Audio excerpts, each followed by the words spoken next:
Ladies and gentlemen, boys and girls, what is going on? It is your boy Ray back with WavyJTints, and today we're at Auto Trim and Design in Stadium Drive in Kalamazoo, Michigan. We're going to be installing some paint protection film on this 2025 Lexus NX 350. We're about to go ahead and get this thing paint protected on the front bumper. We're going to be doing a silver package here at Auto Trim and Design.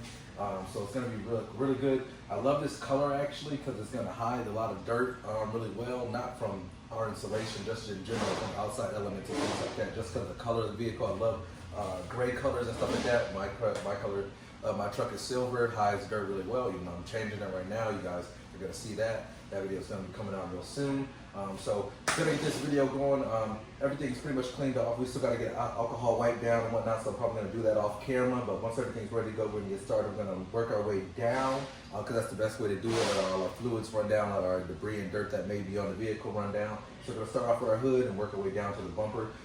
So hood's gonna get installed today. Bumper's probably gonna get installed tomorrow. We might get to the mirrors today. We're gonna try and get to the mirrors today. But I have to referee today. You know, I'm a high school basketball official, so gonna try and get there if we can. Without further ado, by the end of this video, like I said, always hit that like button, hit that subscribe button, share with a friend. WavyJTints, baby. I'm about to knock it out.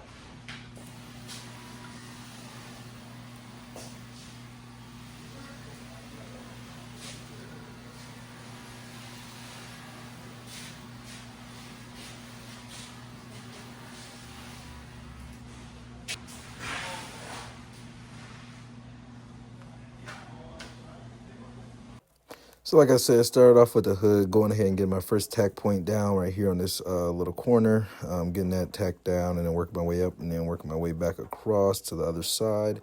I'll squeeze it out just a little bit more so we can have a better hold and whatnot. I want that to really stay in place. Don't want it lifting up. Went ahead and did the same thing on the other side, tacked it down in that corner, then I went ahead and squeezed it out my top. Right here I'm using some tack solution and go ahead and work out these little fingers down at the bottom of the hood. My tack solution is just hot water. I don't like to use any alcohol or anything like that. I think it's unnecessary and too harsh. Next we headed on to the mirrors. This mirror was actually pretty tricky. The pattern wasn't really lining up how I needed it to. I actually had to do a lot of trimming with this pattern. I didn't really like it, but once the mirror was in regular position, it did look fine. It did look like it was going to do what it's supposed to do and cover the areas and reject the rock chips and things like that were going to hit it from that head-on wind and whatnot. But it was just a really finicky piece. I really didn't like it until it was finished. So putting it on was kind of like, it didn't really make any sense, you know, but PPF sometimes doesn't make sense. It just kind of molds and blows your mind sometimes. So that's kind of how that one went. But same thing over here with this mirror, same thing. I tried to do a different process and putting it on there. I tried to start off at the top. As you guys can see, it didn't really work, so I just went back down, started at the bottom. The good old faithful, you know. If it's not broke, you know, don't fix it, especially with PPF. If you find something that works and you find something that's going well, you know, don't feel like you have to go and figure out a different way to do it or whatnot. You know, it's always good to try and see if something works better, is faster, you know, but if something is getting the job done, is getting the job done well, you know, that's always going to be the best result, you know, because at the end of the day, we're striving for perfection, knowing that we'll never reach it, but, you know, that's what we're striving for. So, yeah, pretty clean installs right here. I really like the way these mirrors came out. Probably one of my best mirrors that I've done, even though it's kind of finicky. And then right here, we got these just little fenders. We did a 24-inch on this one because we wanted just a little bit more protection on the fenders. So we went ahead and did a 24-inch, and right now I'm just squeezing these out. These look really simple and easy to do, but you can mess these up, guys. So always get a professional to install them.